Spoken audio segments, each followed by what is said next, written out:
Sorry guys, I momentarily stopped the stream by accident. Anyway, yeah, now I have 0 viewers. Damn, that sucks. Here goes all the viewers. Okay, we're instantly back to 27. That's nice. Okay, so we've got a few more games here.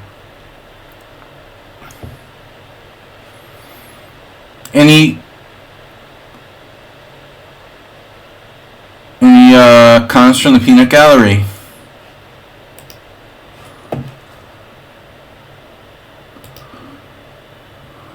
So Snetseg is black. D4. I mean, I'm at the point where if I play like offhand games, I'm like trying to avoid the London system. So I'll play like C5 on move 1.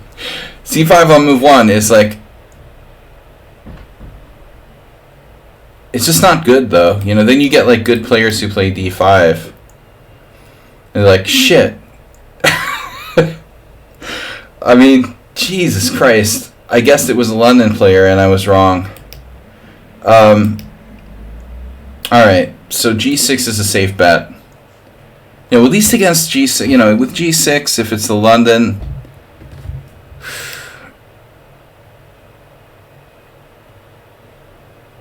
it's just pathetic, man.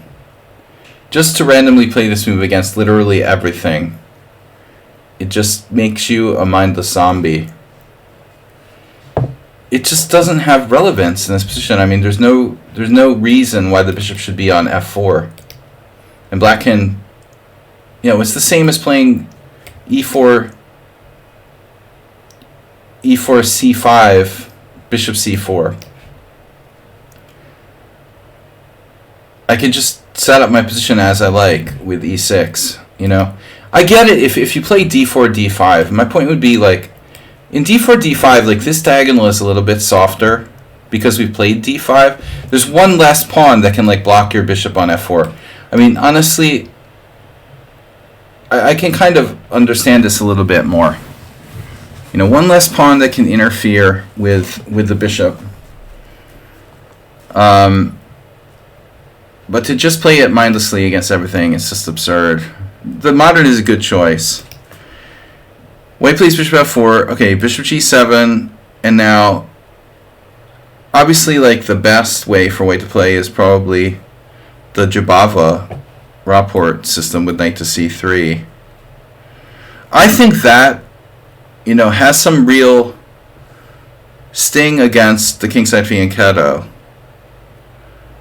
So, by the way, if white plays knight c3, I mean, you're playing Pierce Modern here, so you're not committed to playing d5. Like, you can play d6. Actually, c5 is even possible. Alright. So anyway, e3, that's good to see. This is lame, you know. Okay, so e3 is lame. Now you can choose either d6, knight f6, or c5. I also play knight f6 castles in b6. I can do like a double fianchetto. I mean, the good thing about knight f6 is that it leaves all your options open in terms of like playing e5, d6, or c5 type structures, or even b6, like I said. I mean, you stay more flexible. So you played c5. This is good.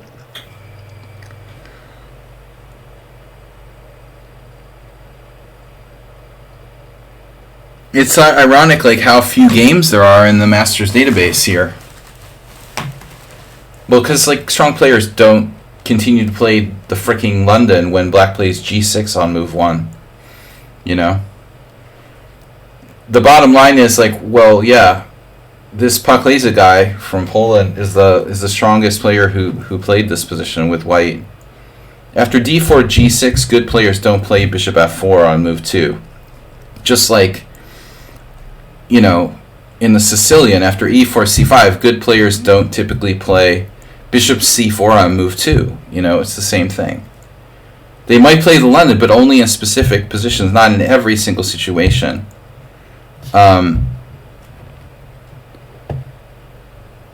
Puckley's a guy is a poker player too, by the way.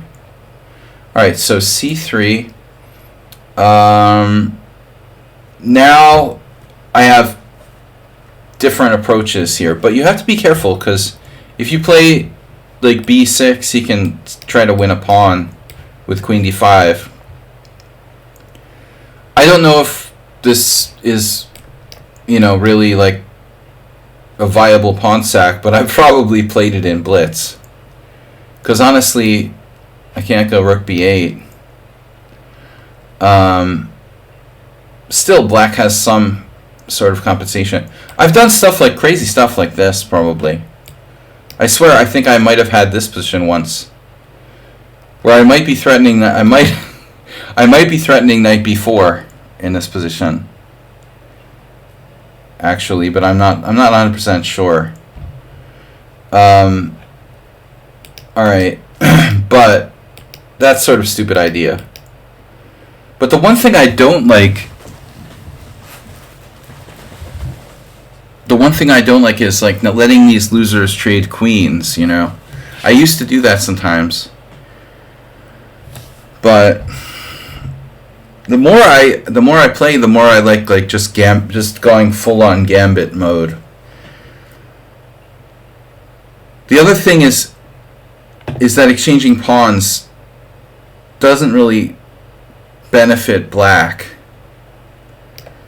If it benefits anyone, it probably benefits white. So it's not surprising to see that guy, the Polish Grandmaster, I think he's Polish, and disgusting. He played C takes D of all things. Jesus, dude. This is gross. It's basically an exchange Slav. Though G6 is not particularly effective against exchange Slav. But C takes D is not necessary. I would say, queen b6 is okay, but you're going to get a lot of draws after queen b3. I mean, I've tried this, and black's fine, but winning is not easy, I think the really interesting try here would be knight f6.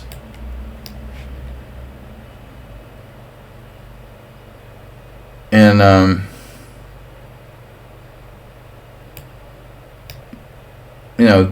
the question is, many people would be afraid to take the pawn, but if they do take the pawn, see here there's a game from 2021. Pragnanadha, who needs more A's in his name, versus a wonder.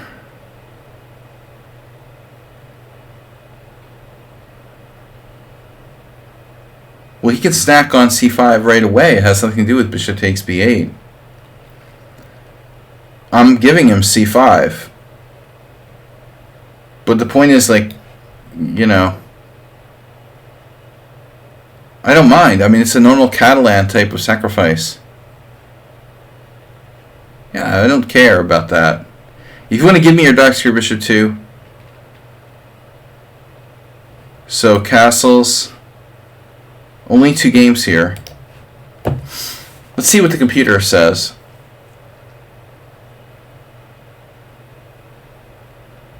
I've been playing these type of gambits with white, against the Slav too.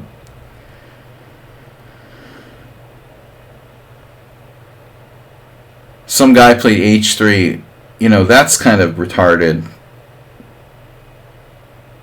Like, seriously, h3. D takes c5 and h3. How much time do you think you have to just, do whatever you want,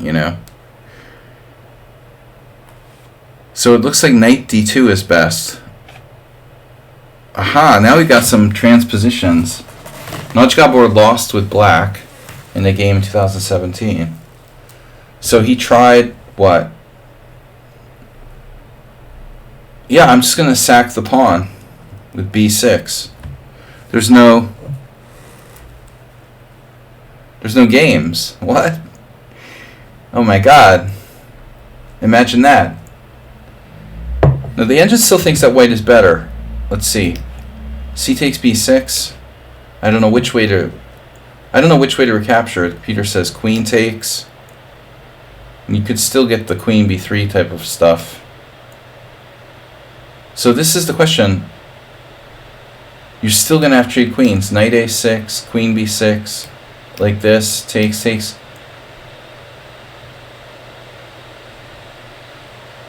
I keep feeling like my a pawn is on the board. I just can't see it. It's like when you lose you lose a limb and you can't feel it anymore. I want to like put my a pawn back on the board, but it's not there. Well, all right. Here's what I'll say. Like, this type of play is very effective in rapid. You know. And I believe in black's compensation here, but I'm not really happy about trading queens. You know, I really, really don't want to trade queens necessarily if I'm going to sack a pawn for the initiative. So I don't know if there's a way to avoid this, but the engine actually likes knight c4 now. That's fine by me. I don't really want to trade queens anyway. You know, I think this is an interesting gambit. My only fear is trading queens and white, you know, having a kind of solid position. But we have good looking compensation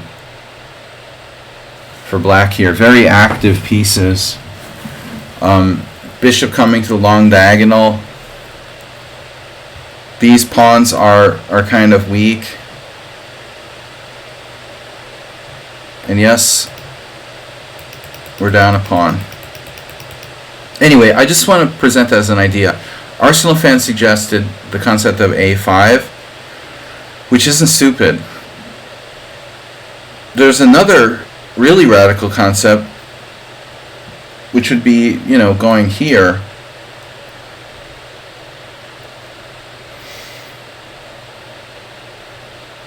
Sometimes this is plausible in these Catalan types of positions. This case, there seems to be a tactical problem. Oof. Gonna have to be careful about when we do that. This is funny. It's a multi-gambit variation.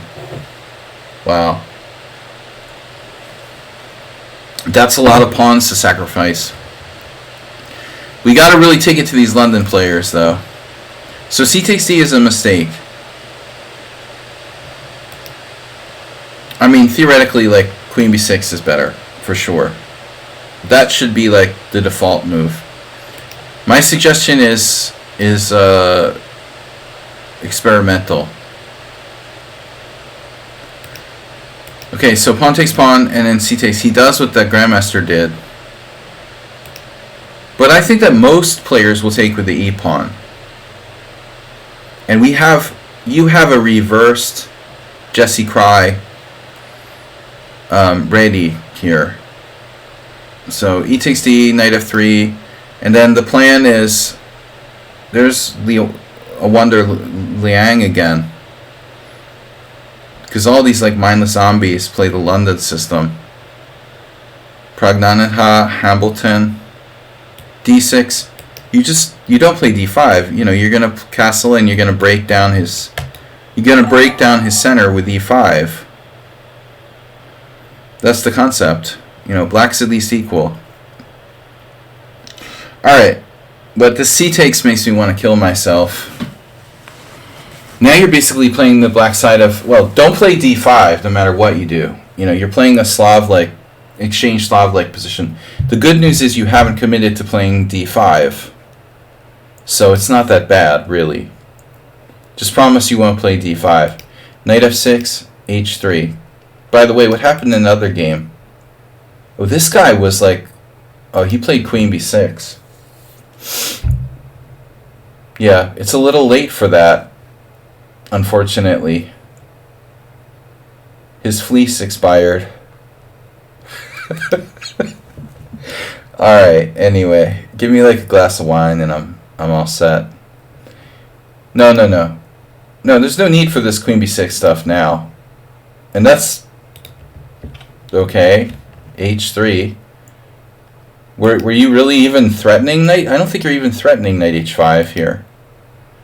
Castles. Yeah, look at the score now. In this position, Kamsky, Grishuk draw, Potachnik beat a child, and Chinese draw.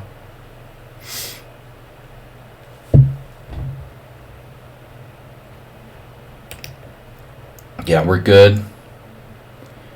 And now White should be very careful about where to place his pieces.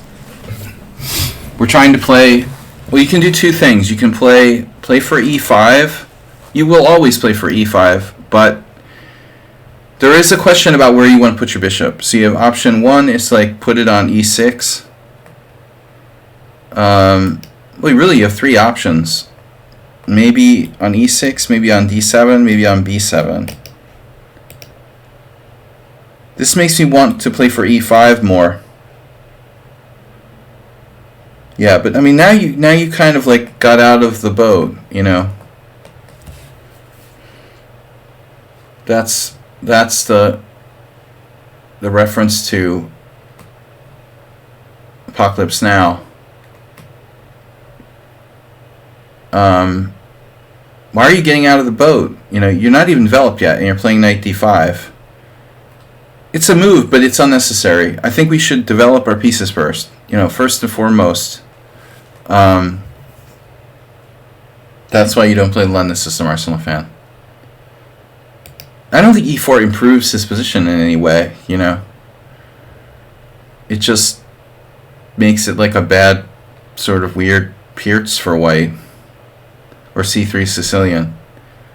You could probably make it work, but, you know, it's no better than anything else, really.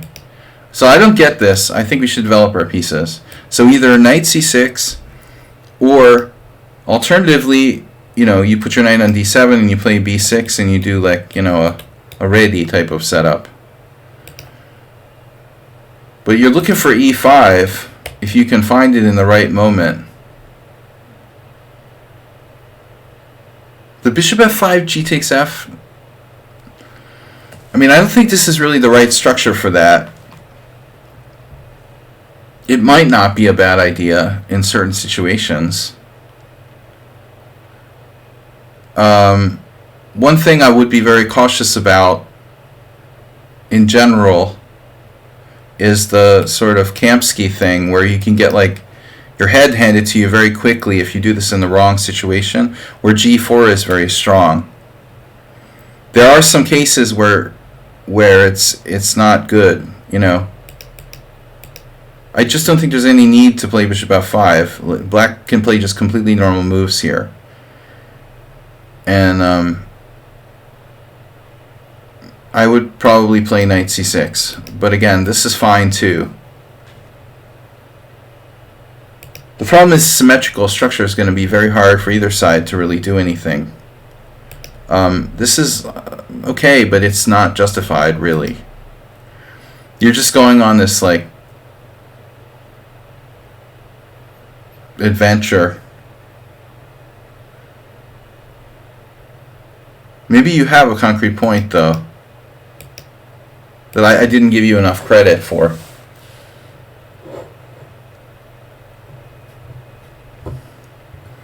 You have knight before with the idea of bishop f5.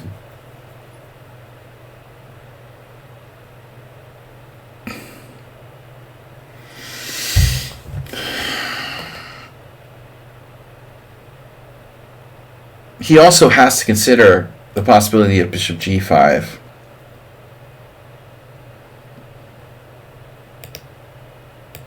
And bishop g3. In a lot of cases, that can be superior to not get back rank mated. But I see your point now. Okay, so my question is, if bishop e2, bishop f5, knight a3, well, you're better. You're better. So he plays bishop c4, and you have bishop f5. Well, you're better in all cases. So I take it back. Like, this knight d5 is better than I thought. You have a dual threat. He doesn't have an answer to that. He might be better off giving up the dark square bishop, but I told you h3 was a joke, you know. Like, if I I'm certain that h3 is a bad move. You know, he has too many places to go with that bishop. There's no need to play h3 in this type of position. He wasted a tempo with h3. Big time.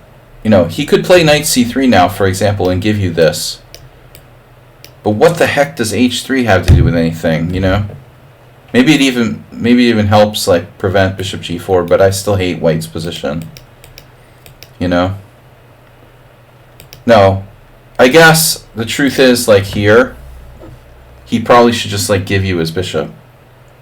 The best move for white at this point is to just be like, okay, fine, take my light square bishop.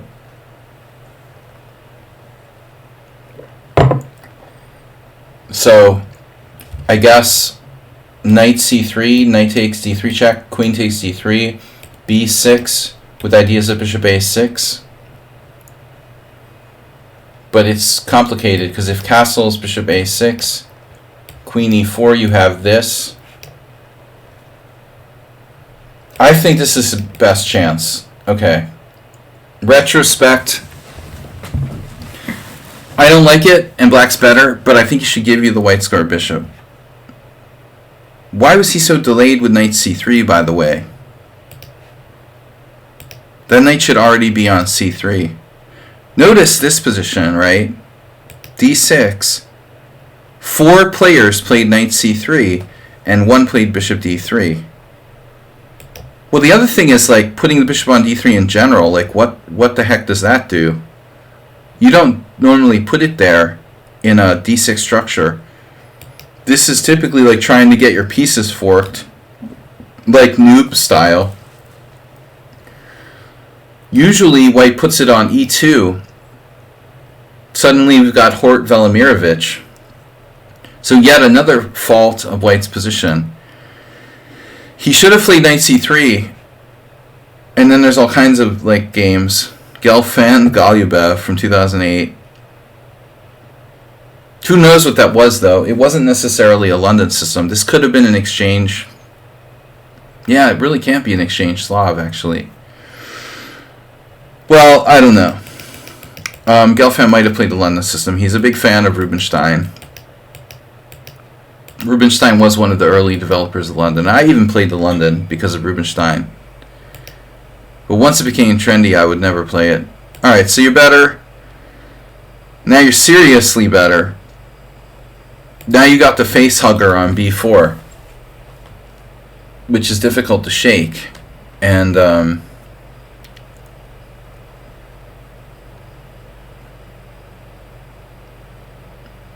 the other hand, you know, he just sort of can hang in there. I don't like this move. Why are you playing d5? This is huge for you. He can't put his knight in e5. His bishop is shut down by the pawn on d6. Black's better here. But of course it's not going to be easy to win in a symmetrical structure, even with a slight advantage. But I think you should stay fluid. Whatever you do, you know. I mean, d5 it's not that bad, but it changes the whole position to a kind of normal exchange Slav structure. It seems inflexible to me. I wouldn't do this. You know, you're giving his bishop life. You're still better despite that move, but it seems like a bad idea. Castles rook c8, and now he tries to correct his knight. He bounces back to the good square. He goes back, and now after this, it seems like white is maybe okay now. The hell happened? Now your knight is starting to get trapped with a3. Jesus. Be careful.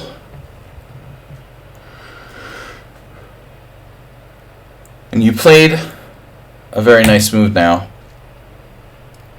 So if a3, white loses, or not,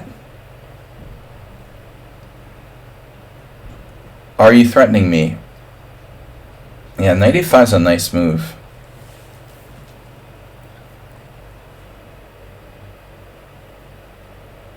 Does white have a move here? Maybe like queen a4. Queen a4. Queen b6 protects the knight. I was just thinking about this.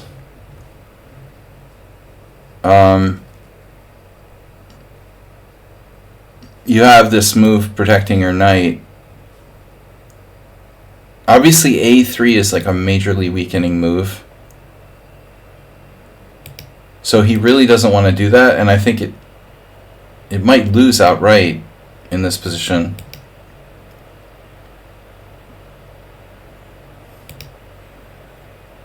But maybe not. I mean, there is a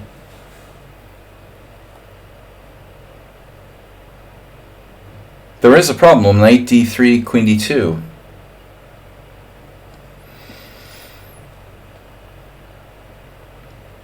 So you can go back to c6, which is what you did. Yeah, I thought you were winning with knight d3, but you're not because of... this is obviously terrible for white. But he has queen d2.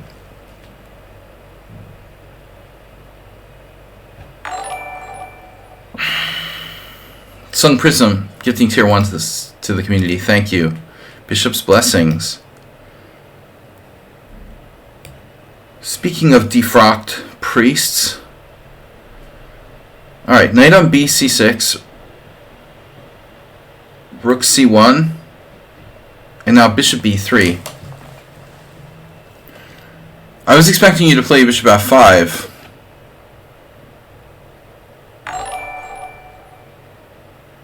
What was that?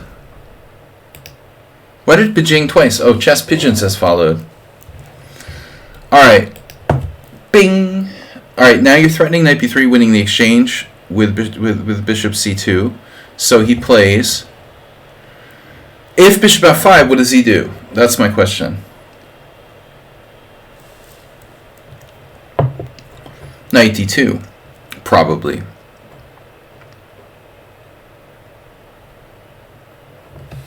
I still don't think you should have played d5. Alright. Rook c1, bishop e3. Now he has knight d2. Found it. Shockingly, finds one of the only moves.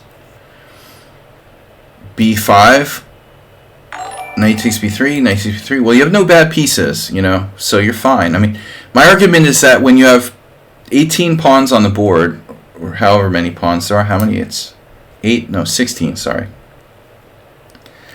I do make illegal moves sometimes too, 18 pawns. I'm tired. When you have 16 pawns on the board, and I never said I was good at math. Are you going to sack a piece at some point here? Because this shit is getting boring. Oh, he went... Yeah, he didn't sack a piece. I mean, I'm just thinking, like, if Black was Rudolf Spielman... we got to be starting to look at, like, 1964, but it's not enough. You did play the Spielman-esque... I mean, like, what would Boris Gelfand do? Probably knight a5 or something like that. We're just crawling around, with support point here. We're better. I mean, at the end of the day, white has a bad bishop that you help make great again by playing d5. It would have been worse if your pawn was on d6, and you still would have had that break. But, technically, you have a good bishop and two good knights, and he has a bad bishop, a good bishop, and a knight in a closed position with 18 pawns on the board. I know, it's literally, like, normally 16. There's actually 14 pawns on the board here. But I'm just saying there's a lot of pawns. Knights are practically as good as bishops. This is the exact kind of position that's perfect for knights. Closed structure, no breaks, symmetrical, no passed pawns. My argument would be, like, you could play this position more slowly. Do you want to take it outside? Knight a5. I think that most players would play it more slowly. I like your move.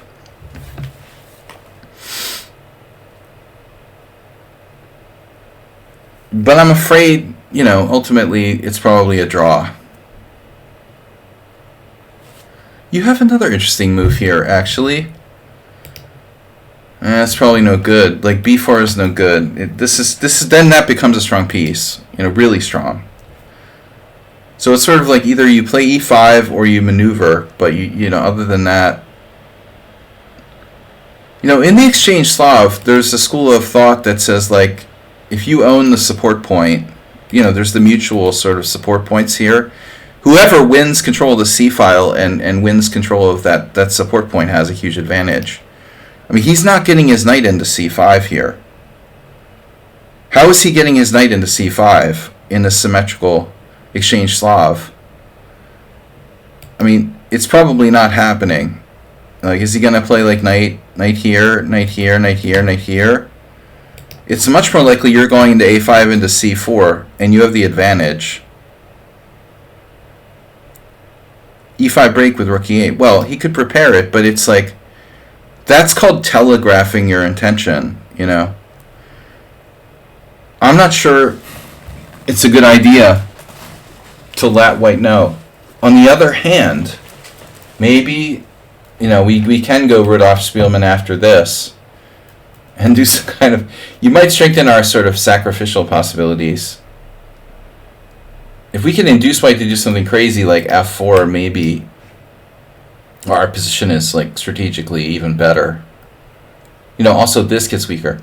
He's not going to play f4 though. Nobody in their right mind would play f4 here. But he plays e5 right away. It's a good idea. It's probably too early, would be what I would say. But check this out. This is really cool. I gotta say, I'm a little tired and I missed it. My assumption is like, of course, you're gonna take, he's gonna take, you're gonna take, and you're gonna be like slightly better, but it's gonna be a draw. Pawn structure doesn't mean anything here, really. I mean, in this simple continuation, black is a little better. You can play d4 when you want to, and, your pieces are more active, whatever. But Snedsteg has d4. He sacked the pawn to break through with d4. And that's really sneaky, bro. That just might win material by force.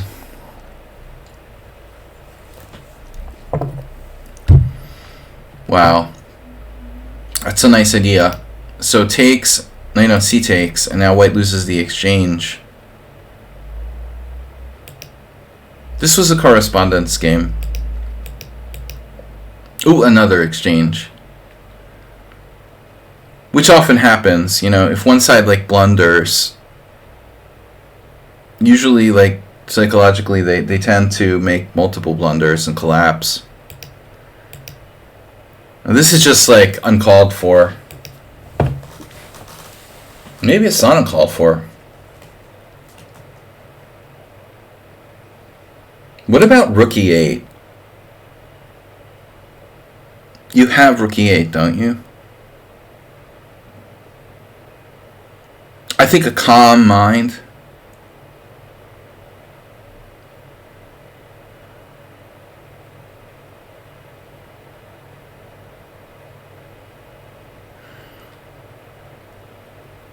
If we have a calm mind, mindfulness training. Can someone show me why this isn't good?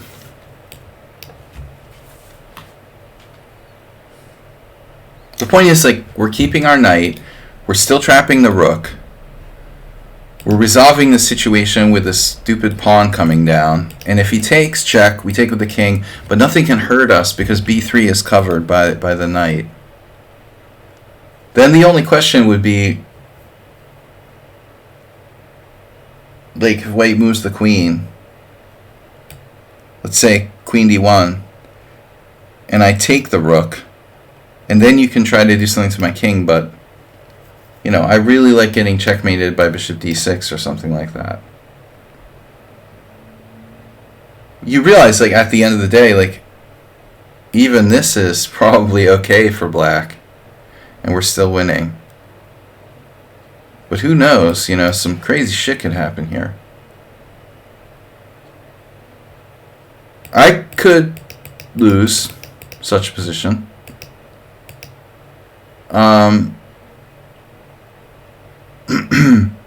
So, that saying said, enough of that. I will play Queen G5, not with so much the intention of playing for cheapos, but getting the queen out of the fork. This makes sense. And now if F4, you just play Queen C5 check.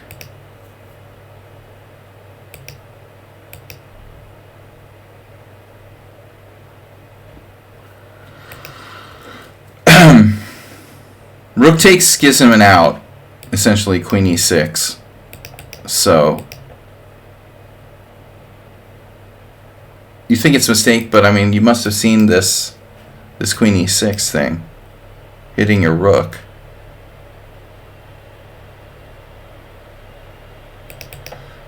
I don't know if King H8 is a mistake.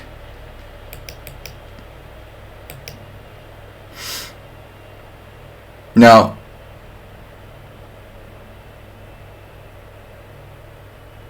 I forgot that I can't play Bishop D4 here because you're just like winning too many pieces. You have 3 pieces for 2 rooks there. You have to pull the knight out. I just want to give you Exhibit A, you know, the London system.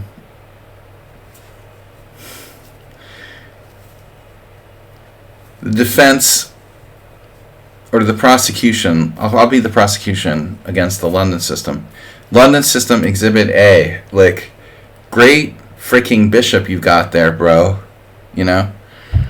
Alright. Knight C4. Knight E4. Yeah, I mean, I think we're finally getting to a technical win here.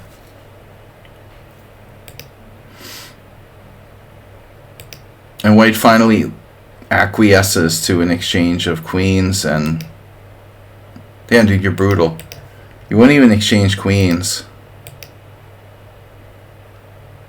You're just like mean. You wouldn't even exchange queens with the guy. And now you sack the exchange. So totally giving back your material advantage. Takes, check, takes, check. What am I missing here?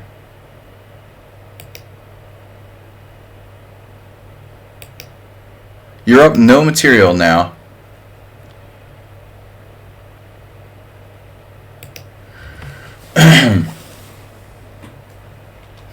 And white resigned. Black's dominance is obvious, but is it really necessary to resign? Wow.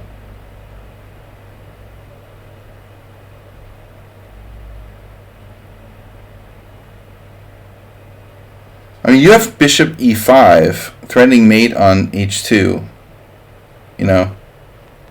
So I think that's our main thing. Let's just say he moves his bishop like that. Now we play this, threatening mate in 1. When the best variation would be queen g1, rook c1. And it's bye-bye. And the other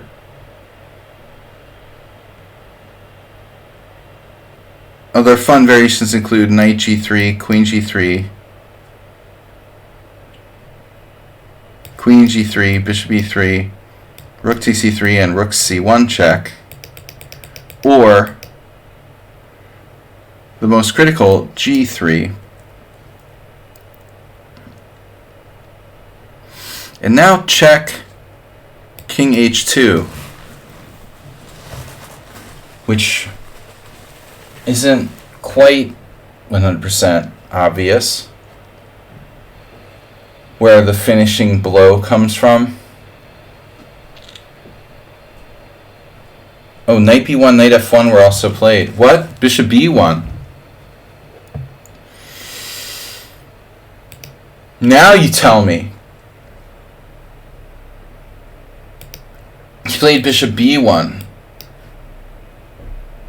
Yeah, I would think bishop d3 would be better. Oh, knight f1.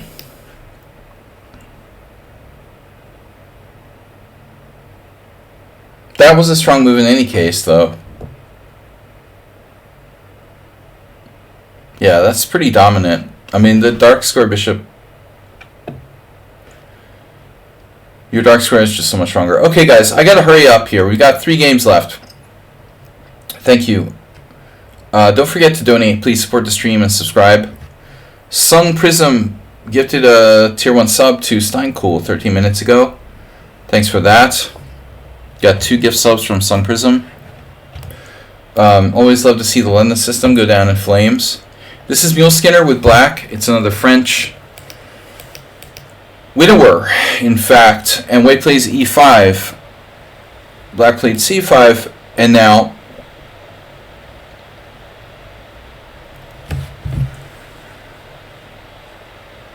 a move that can't be good.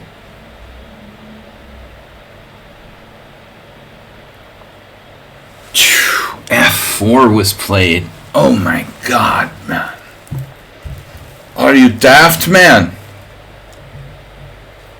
F4. I have never, ever, ever seen anyone dare to do that. I love that move. That's almost fatal.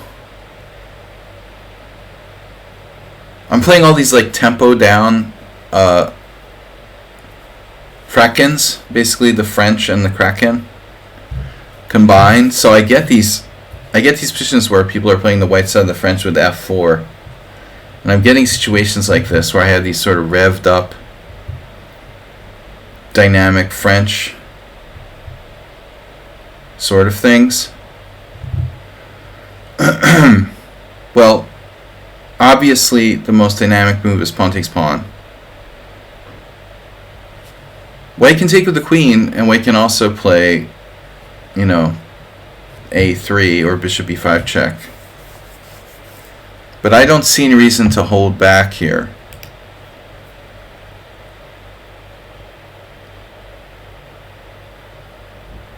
Queen takes needs to be seriously examined. If queen takes, not just examined, it seems like this is best. He almost has to do queen takes, because at least here he can play like bishop b5. And it's not clear what black should respond.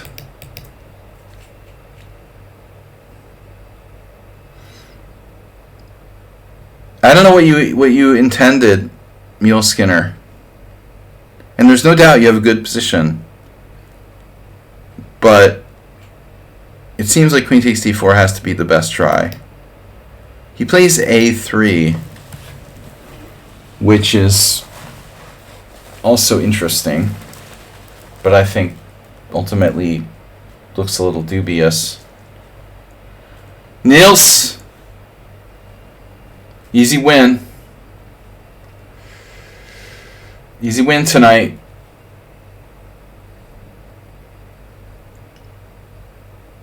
You gotta be careful here. I don't want to give up my bishop for nothing.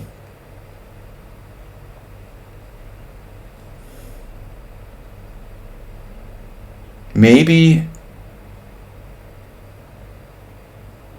it's time to consider not doing the automatic thing here, and I probably would have tanked and used a lot of time here after a3, to be honest. Bishop takes c3 check. Pawn takes queen a5. Or do we just take and play it like a winnower? I don't know. I'm not qualified There's also the classic sort of queen a5. This is, I guarantee this is one of those things where Rouser has, like in his tactics book, an exchange sack. Unfortunately, Mr. Slow's not here today. But this looks like one of the type of variations that can be very dangerous. Like queen takes, sacking the exchange, and then knight b5. I really want no part in this, you know. I am not playing queen a5. On the other hand, I think you have options. You really have to seriously consider everything. I mean, bishop c5, bishop e7, because your knight can go to h6. e7 may not necessarily be bad. And then obviously, like bishop a5.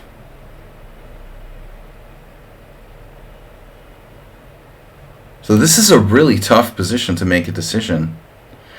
You took here, giving him the b4 bishop.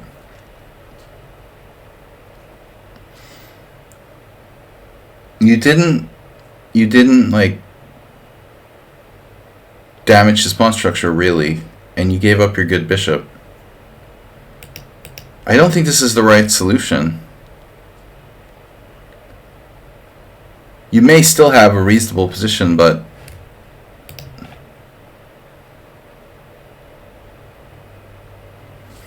computer wants to take with the bishop and play and just take, leading to that winnower leg thing.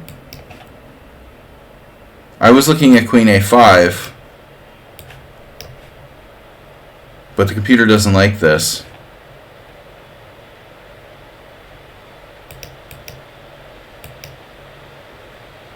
Yeah, dude, thanks for suggesting the engine's main line. B takes C, D takes C. Well, I mean, this kind of looks like a normal winnower, actually. We don't have a dark square bishop. We have a weird pawn on c3. White can kind of hide behind it.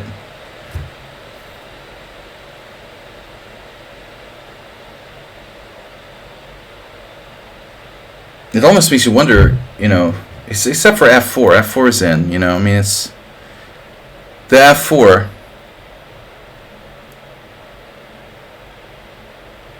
Now, do you still want to play like it's a normal winnower with white? I think black should sack the pawn, you know, just like standard.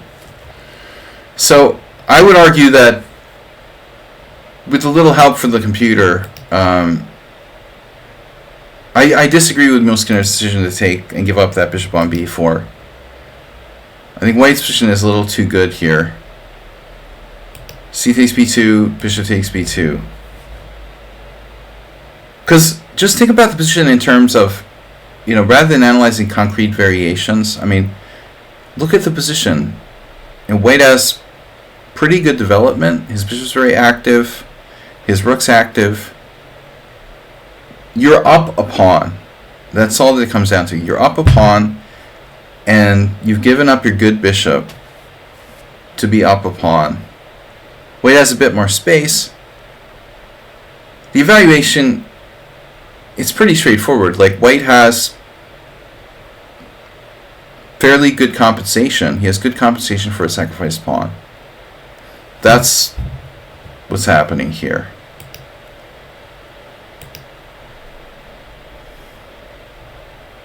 We have less space, and castling kingside looks really iffy. Bishop's coming to d3. I am not feeling this castles kingside, bishop d3, bishop takes h7 check a lot. So Muleskinner plays bishop d7, and then white plays c3. Squeeze me? Squeeze 3. Why would white play c3 here?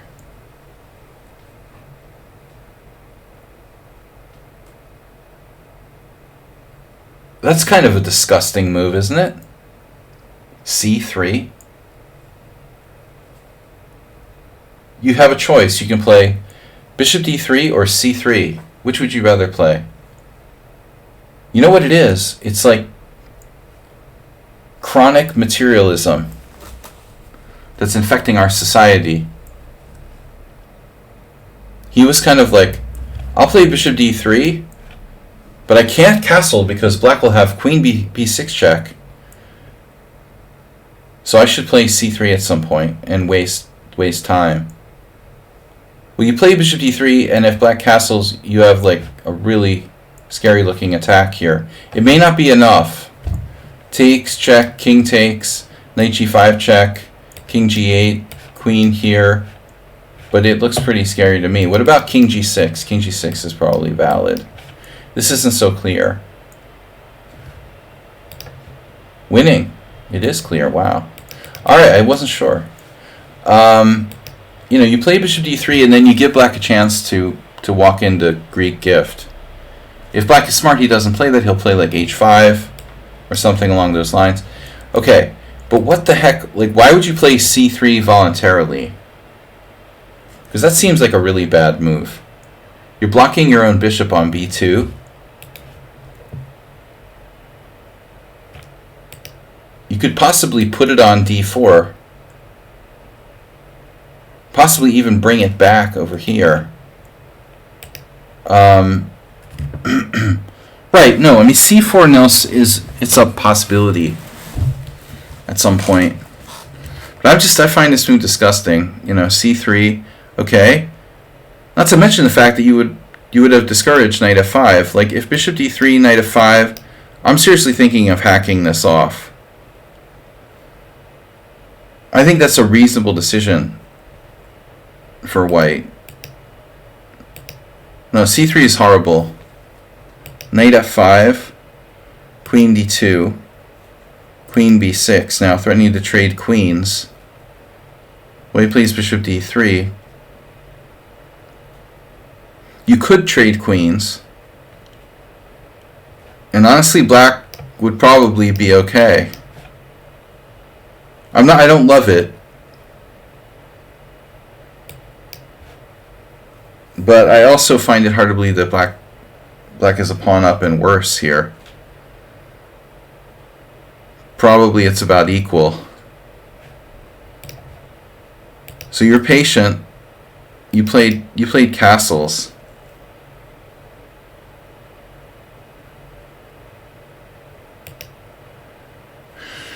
Well, there's no more Greek gift sacrifices with his queen on d2.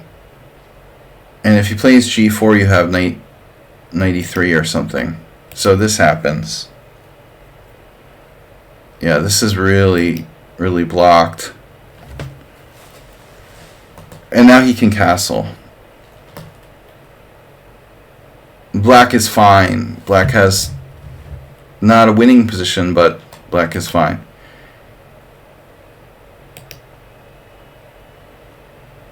Yeah, I mean, I don't know. At this point, f5, you can't think about anything like that. This seems natural, but I'm afraid it's going to get drawish.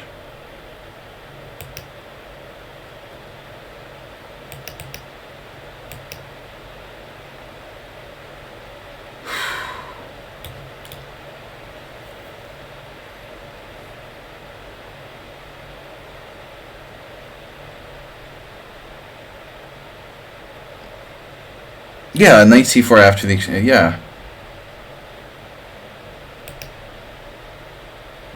Yeah, Nils, I think your rook move might have some validity. The rook's not doing anything on f8, so you could definitely play the other way. But maybe Mule Skinner should have just exchanged right away, like white might take with the queen, but only black has chances to win here.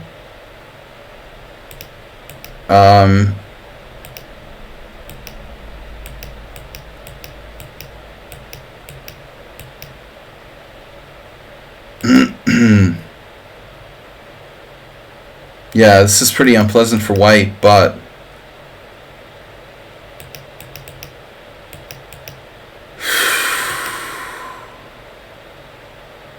It's probably a kid, you know, playing white, and he's got unparalleled endgame technique. This is a very good move by Muleskinner. Very important. Not only like leveraging g5, but also king h7, and the king creeps in. And most importantly, there's no tricks with like rook c1. If you go like bishop b5, I have bad news, you know. Bishop b5, rook c1, and it's a draw. Very likely that it's a draw. You know, here you would try here. And then like this type of thing. And then you have d5 to worry about. That's the trap, basically. So h6 is a good move. I like how he reacts with h4, but probably it wasn't a stupid idea. I mean, g5 is another idea that black could try there. This is horrifying, you know. That's what he gets for c3, honestly. Oof, yeah. And now what you really want to do is get your outside pawn going. Maybe the best plan here is to play a6, b6, and then a5, ironically. If you play b6, he'll play b5, although maybe you just pick it off anyway. You know, I'm just not sure. Like, if you play b6, he plays b5, can he go, like, here or something? I don't know. I was just thinking, like, if we keep him tied down to g2, he's paralyzed. And then, you know, he can't stop us from the a6, b6, a5 plan. You can also just try to penetrate with your king, though he'll probably play h5. This is a winning position.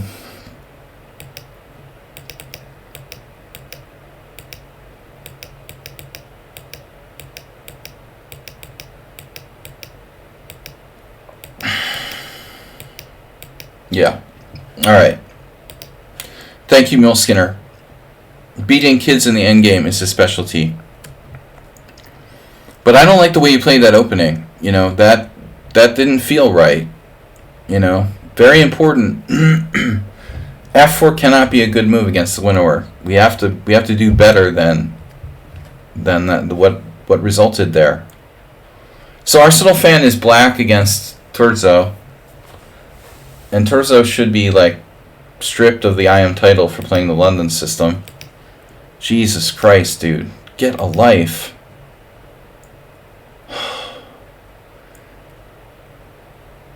Now,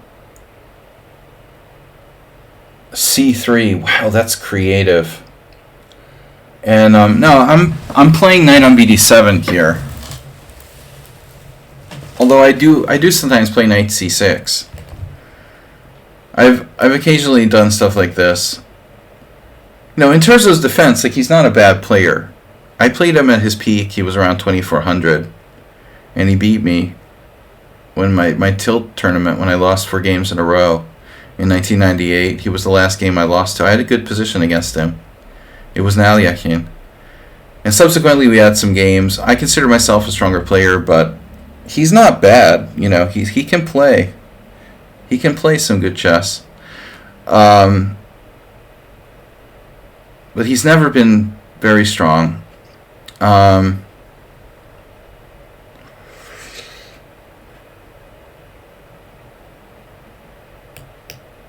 seen him eat like whole bunches of bananas. I think he's part monkey.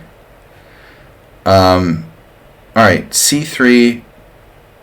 Now you did something really insane. So I've had good success with this setup for black, but the plan is normally to play knight on bd7. You're threatening e5. If they play e3, you get a tremendous position. After e5, bishop g3, black has knight e4. Trapping the bishop anyway.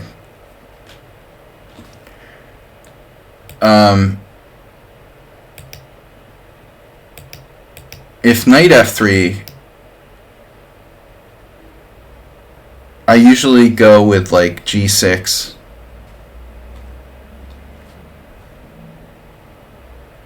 But his move order makes it impossible to trap his bishop on h4. So I'll typically play this. You know, kind of hoping to play just a normal King's Indian style thing. On the other hand, you know, alright, against c3, to be honest, you could try to take the c3 and play it a different way. We no longer have to worry about the Yabava type of stuff. That's one other downside of c3. So, on the other hand, maybe it's best to just go g6 here. I also like the double fianchetto. I've always played that arsenal. So I'll just do like, you know, knight f3, bishop g7, e3, castles h3, like b6. This is fine. It's very solid for black. But this is a really just totally random move. It's bad. I mean, you're basically giving him h3 for free, which is a constructive move for white. You know, on the other hand, and I know you mentioned this in the message, but he could try to play f3, but I don't think that the f3 maybe makes as much sense now that he's played c3. There is a point to it. That's what they all say. Akiba Rubinstein was in the sanitarium. He was obsessed with playing the black side of the symmetrical Queen's Gambit. But there's a point to it. The symmetrical Queen's the symmetrical Queen's Gambit. There's a deep point to this. All right, I'm open. I have an open mind.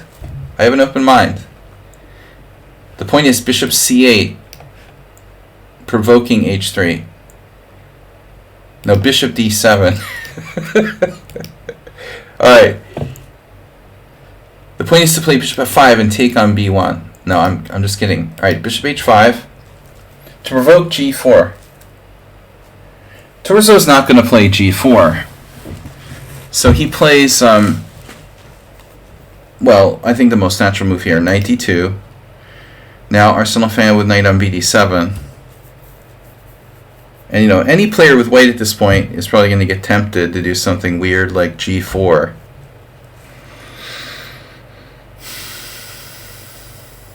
This is completely logical, though. He plays knight f3 now that, you know, it's supported by this knight. And now we've actually got a couple games. Wow. Alright. So, you went c5. And I don't think I know who these guys are. Well, Hungarians, I don't know, from 2010. Alright, knight on gf3, c5. I wasn't expecting c5.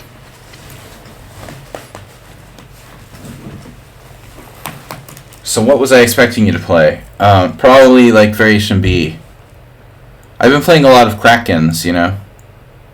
So as a Kraken player, I think I would be attracted to e6.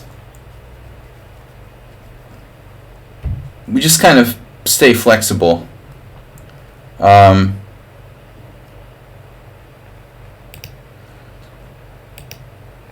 you played c5.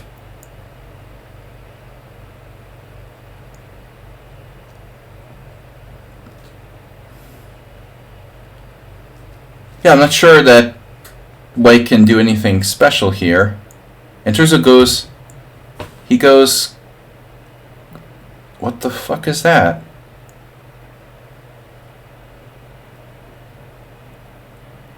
What is he doing? He's going like on, what is he doing? Thanks for all the analysis. Yeah, dude. Why is Turzo trading on c5? This is a totally unprincipled move. I mean, white should play like e3. There's a method to the madness. You have like e5 or something. What is this? Is this your point? Some kind of weird tactical trick? But even that isn't clear. Like, you know, this isn't winning a piece. He can always play g4, like a semi-Slav Botvinnik variation or something. This looks like some kind of insane Botvinnik variation. Right, okay. I have no idea what's going on here. I mean, knight takes g4. H takes g4, bishop takes g4. All I know is, you know, I have no freaking clue what's going on here. Knight takes e4. Let's say.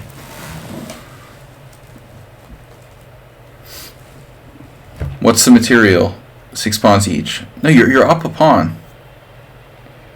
You're actually up a pawn. But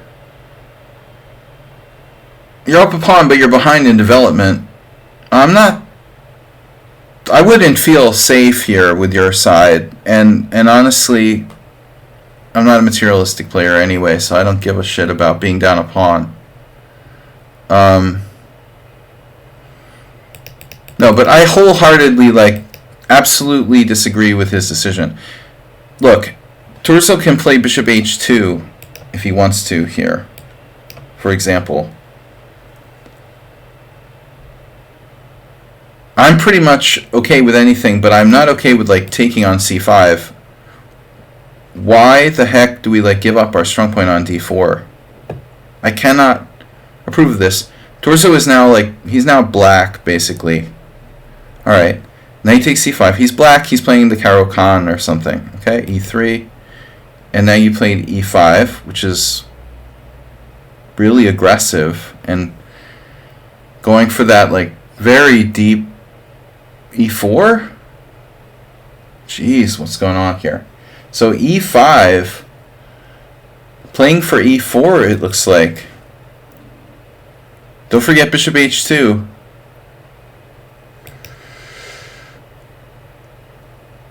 You know, I still think this is unclear. Like, bishop h2, e4, g4.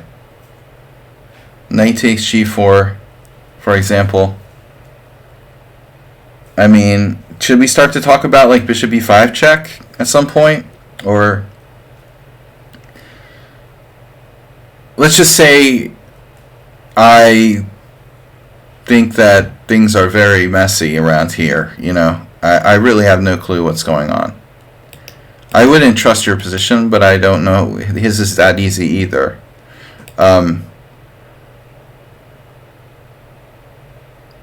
okay, in the game he doesn't have it's not the same in the game because, like, you know, you have knight fd7 if you have to. I mean, obviously you can bring this knight back here. I don't think it's clear. Okay, here, here, here. Now he breaks the pin. So you have a backward pawn on d6. And your good bishop is out on the farm. For now. Alright, it's an interesting position. a6. Seems unnecessary to play a6 at this point.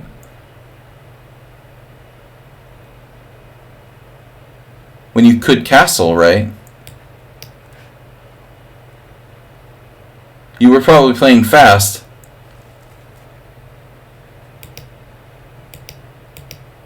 Now he plays a4.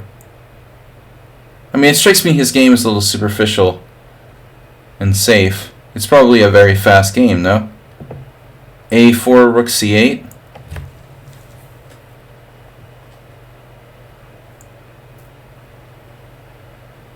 Huh? No. No, I had the feeling it was a fast game. Yeah, 3 + 2 feels right. I actually feel like I like 5-0 better, but yeah, then it melts down. So you got to this, like, Slav Caro-Kann structure where you have fine position, it's okay. He didn't exploit you in the opening. I mean, it was really important. He didn't try to do anything incisive, and in fact, he traded off his own center with d takes c5. I think that's really bad. And at this point, yeah, black is better. It looks like you're better now. Not a huge advantage, but I mean, if I have to pick a side, I'll pick black, because your center is a little bit stronger.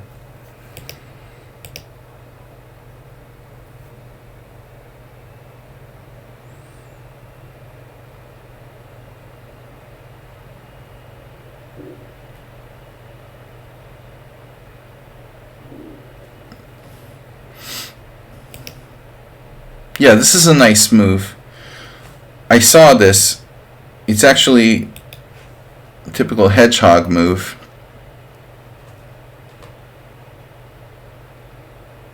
Doesn't look like he has anything special. No sort of tactics. And unfortunately, like c4 doesn't look right. So I don't know what to do with white. He's solid, but he's not better. Maybe knight g3? Yeah, it looks like he should play knight to g3 probably. Force you to commit yourself. And then you go back to g6. And then, well, I mean, it's difficult. I think that I would probably prefer to be black based on your pawn duo in the center. No, but I mean e4 is bad for white. Now you're like better, you know. I think you're just better. He shouldn't play e4. He has to do nothing really well here, you know. Essentially. So queen b3 is like doing nothing. But you're just fine. You know, a typical Caro-Kann position. I thought you would play like e4 at some point and try to stick your knight on d3, but it's not so simple. I mean, even here, he's okay. You know, he's a little worse, but it's not a big deal. You know, you're basically not really threatening anything.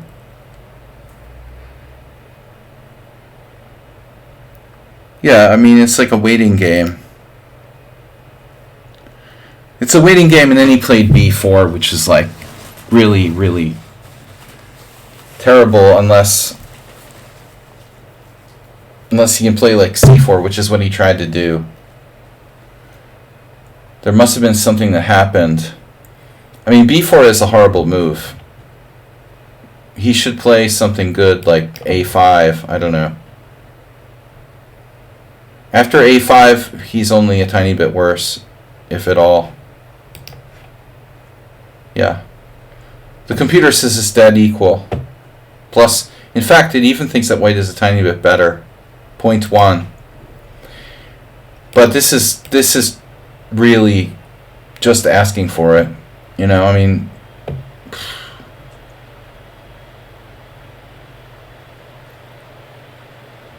so unfortunately he has c4,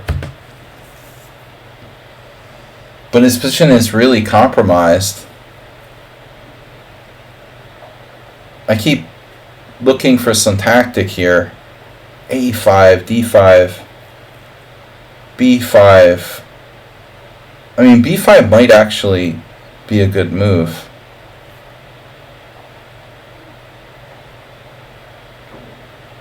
Like if it were a blitz game, I mean, I might like seriously play this. You know, like one funny thing though, you have to watch your back rank. But yeah, maybe this isn't enough. I don't know. It's just like takes, bishop takes, rook c3. You don't have a clear threat, actually.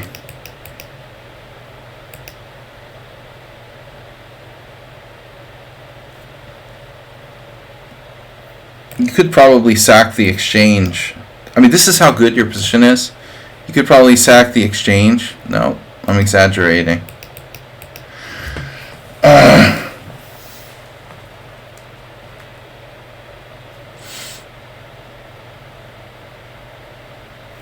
Anyway, c4.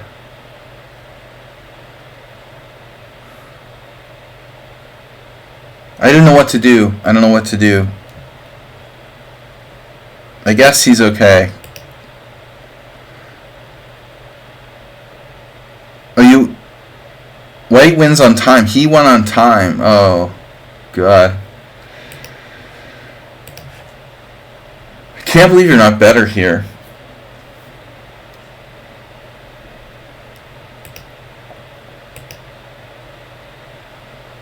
Oh, you didn't go to e4. I'm losing my mind. Oh, okay. Yeah. I'm getting tired. Yeah, of course you should go to e4.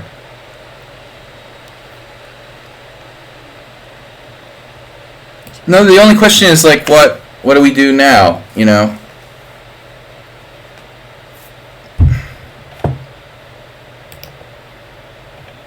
a5.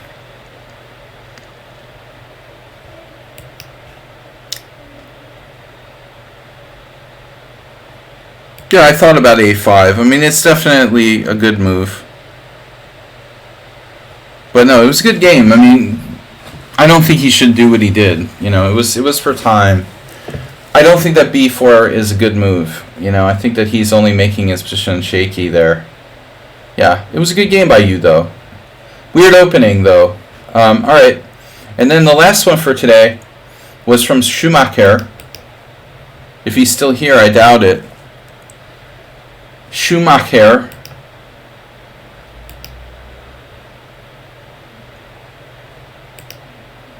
I guess he's black.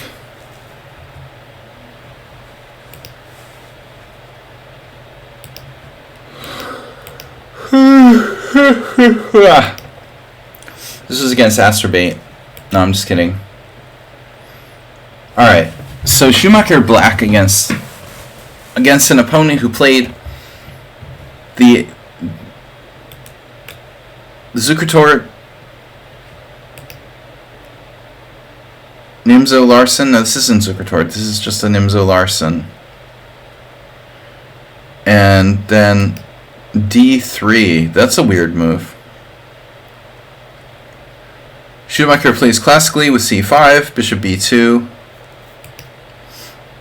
And, well, I don't know what this is. This could be the wrong game. No, it has to be this. Sorry. g3, knight c6. Here, here. Classical. Here. I've definitely played like his opponent against him with colors reversed. Yeah, and now he plays Makaganov style with h6. He always does this. He has obsessions. You know, I don't think it's necessary to play h6 here. I mean, there's no like bishop coming to g5.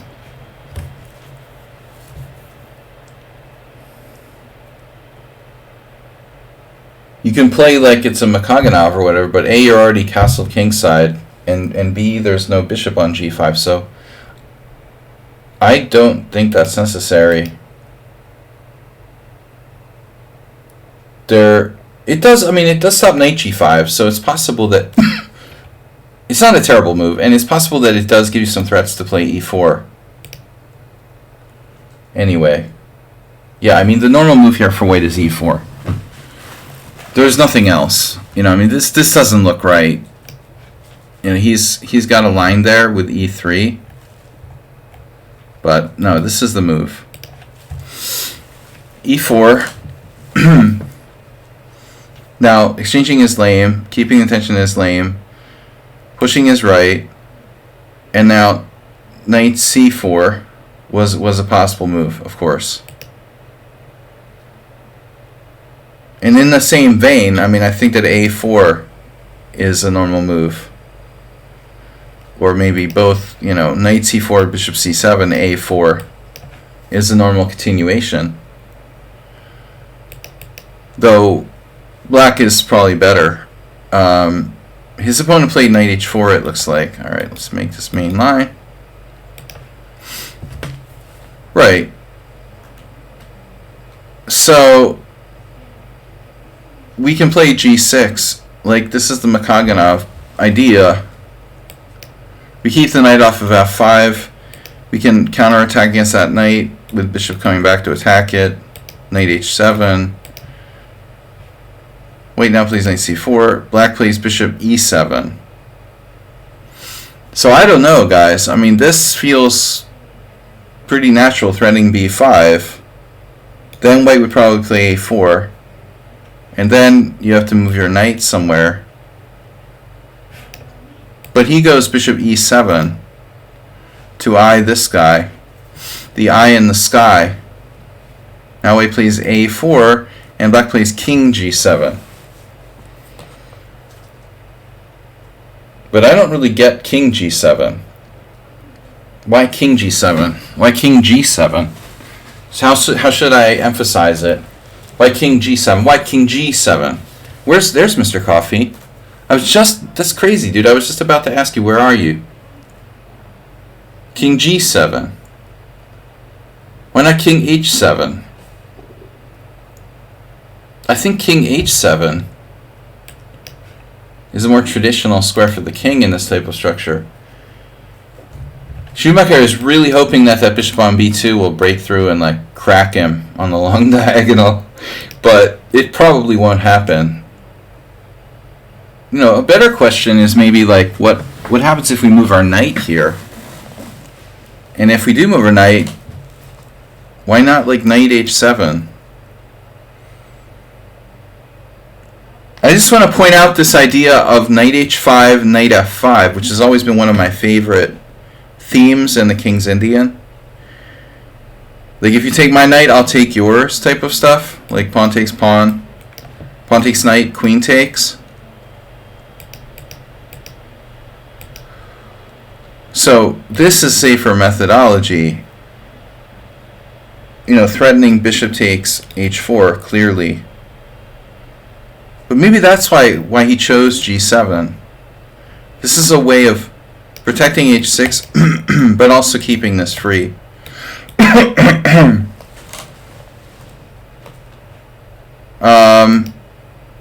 h3, I don't know. Normal-ish move. And now bishop e6 developing. But again, you know, should we have given him time for that? Because if we play knight h7, he retreats his knight. We could play maybe knight g5, threatening to go into h3. This is a scheme I've used a lot. Now, this is hanging. Shit. So we can't. Alright. So we have king g7, h3, bishop e6. Now the knight wants to come back to d7, maybe.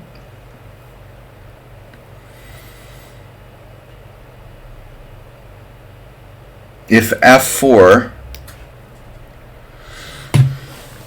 I mean, the guy went to all this trouble to play h3. What's happening on f4? Take. Take, take, take. Take, take, take, take, take. Take, take, take, take, take. Take, take, take, take, take. Typical, you know, type of shit. Right? Bobby Fischer. Style. Combination. But this is a cowardly move from the Cowardly Lion. Knight f3. Now knight d7, overprotecting. And basically we have a good Petrosian system. Bishop c1. This is reasonable. Recycling for the future. And then... So this is interesting. And another theme from the Petrosian King's Indian. White could sack a pawn here with a5. The idea being like bishop takes c4, pawn takes c4, knight takes a5. A positional pawn sacrifice. But white could try to get his white square bishop active somehow with either f4, f5, or bishop h3. Probably it's not enough. So maybe, you know, it's like we're caving in over here. This is never good, you know, when white kicks our knight back to fianchetto position. knight h2, b5, and then there. So white has failed on the queen side, white being black in the King's Indian. This is bad, this is bad, take your choice. You know, all squares are bad. Knight a3, knight here, knight here. If you trade, you know, the good news is you could misplace black's queen a little. Maybe.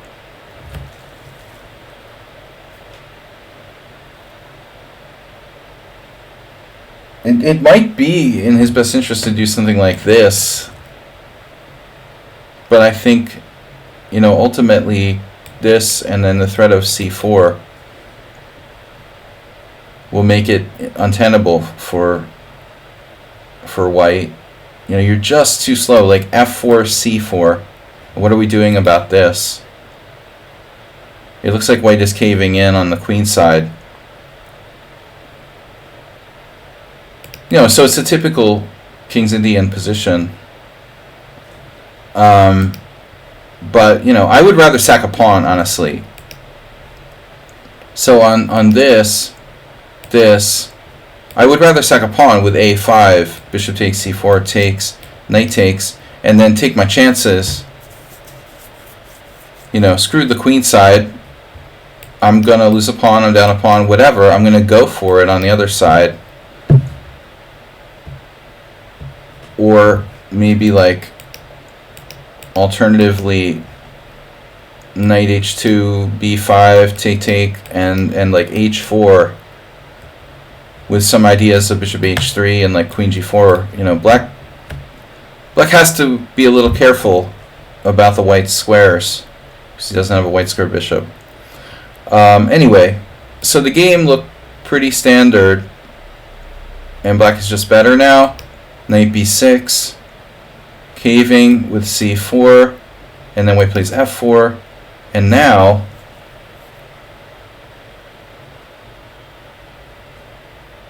this could be a problem. This could be a serious problem. Maybe we played a mistake on the last move with knight b6. You know, I'm not sure about black's setup here. There's a lot of moves. Perhaps rook c8. I mean, there's nothing on the A file anyway. It doesn't matter, you know. The important thing is that we're playing for this. My point is, like, on f4 we can take and then blockade. So that would be the normal strategy. You want to take and then you're going to play f5. Usually. But everything depends on the position, like the specific position. Here I'm protecting my rook so on the diagonal it doesn't fall. And I got my rook off the long diagonal. So Schumacher has to consider this. He knows this. The other possibility would be just to do like f5 directly.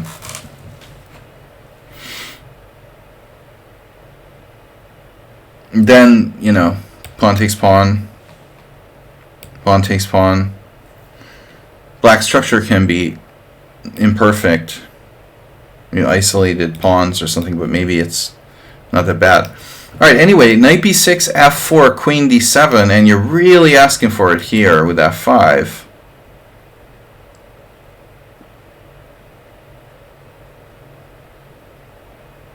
It looks like you're losing, you know, 2 pieces for the rook. But maybe not. I mean, there's also the queen coming in here.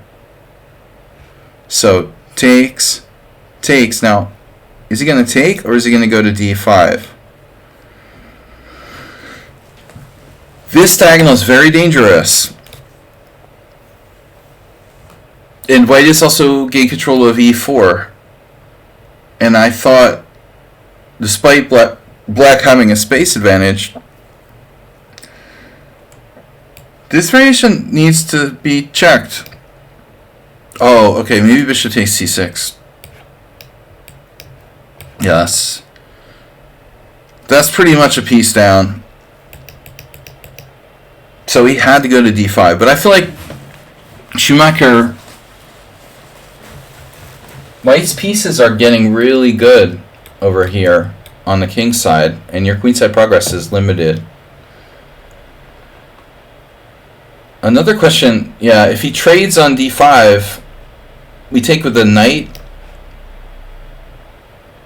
but I still think that white is better, possibly here. So it's pretty dicey. G takes f, e takes f, bishop d5, knight e4, keeping the bad bishop on, and black's good bishop. And now you're just begging for queen h5 here. You got it. Queen h5. Wow. That's really scary. Miloš Krishikapa has followed, one of Schumacher's neighbors in Serbia, maybe. Alright. So queen h5, bishop takes e4. Yikes. This was not your best game.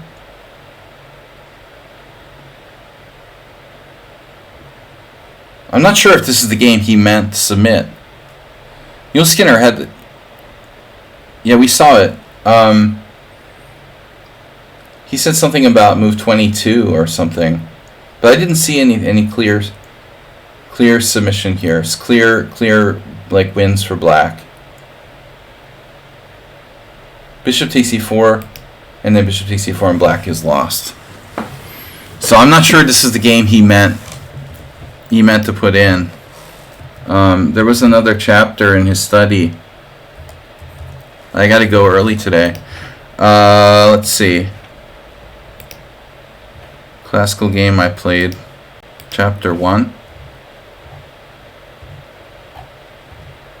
This is a different game, right? It was probably this one. Oh well. We'll save that for next time. Alright guys, that's it for today.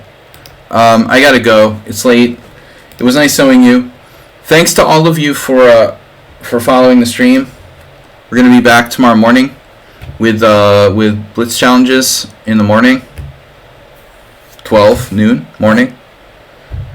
12 noon. It's morning for somewhere in like the UK. It's 11 a.m. It's morning in the United States. Anyway, we'll see you there, Nedog. Maybe for some blitz challenges or something like that. I know you like to play in the morning. Well, that's what I heard from your girlfriend anyway. Alright. Hey. No jokes like that. I'll see you guys tomorrow. And don't forget, Sunday Simul. Bye-bye. Thanks, ever, for watching. Bye-bye.